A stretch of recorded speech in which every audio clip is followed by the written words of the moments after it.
Welcome back to Up Front and our interview with the director of the Conservative Wisconsin Club for Growth, Eric O'Keefe, who has decided to speak out publicly about the secret John Doe 2 investigation.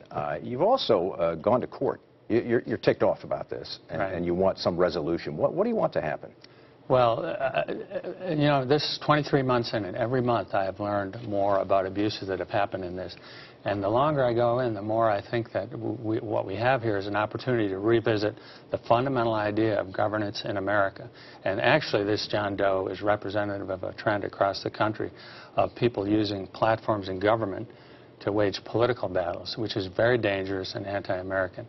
So what I want to have now in Wisconsin is debate about who is sovereign in Wisconsin.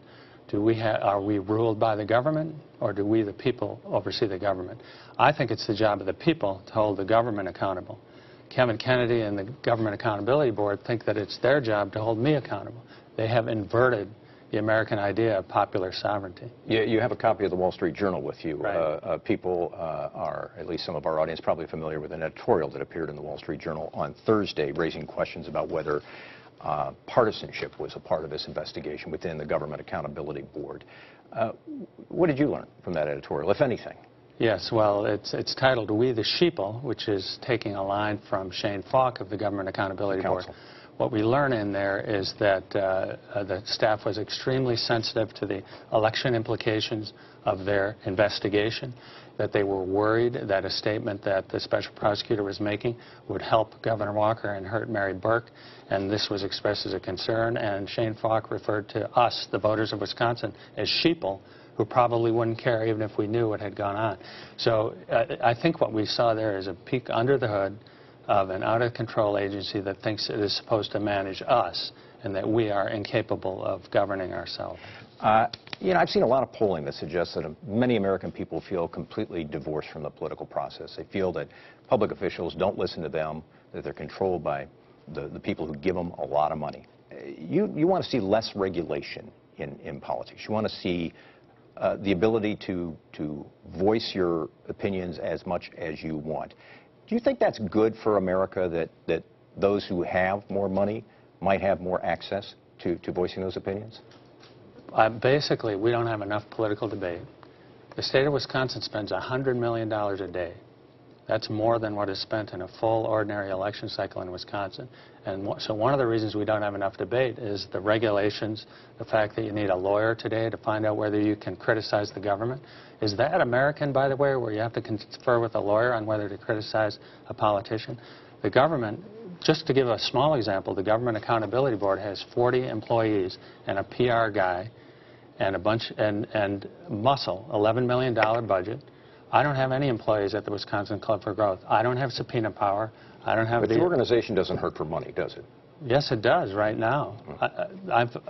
It does. We were not on the air in the 2014 election cycle. So who funds your lawsuit, though? I have to, not my organization. I do, and I go and raise money from volunteers.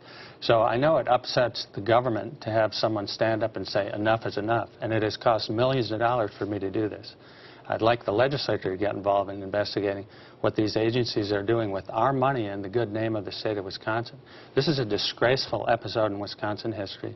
Our legal system has embarrassed the state, and it's a national disgrace. And is that the legacy of this? And if we look back on it and try and put some historic context on it? Well, we're in a struggle nationally and in Wisconsin to decide whether government is there to rule us or whether we, the people, are sovereign. The legislature is supposed to be the most powerful branch of government, and so far it has sat there afraid of an agency that it funds, the Government Accountability Board, that it gave too much power to, and then they went and grabbed even more power. So we have a problem here. Are the people the primary accountability mechanism, votes, campaigns, vigorous debates, or is it a permanent agency that's untouchable? That's going to go on around the country. And by the way, the initial launch here was from a single county district attorney who didn't have enough to do in Milwaukee and decided he should raid homes in other counties. And John Chisholm sent his investigators to every one of those home raids. So we have an unaccountable, out-of-control district attorney collaborating with an unaccountable agency. That's dangerous. I don't have guns. I don't have subpoena power. I don't get warrants. I'm not a danger to the people of Wisconsin. I just want to ask you one other question here. I've had a couple people say to me that Governor Walker kind of wishes this would all just end.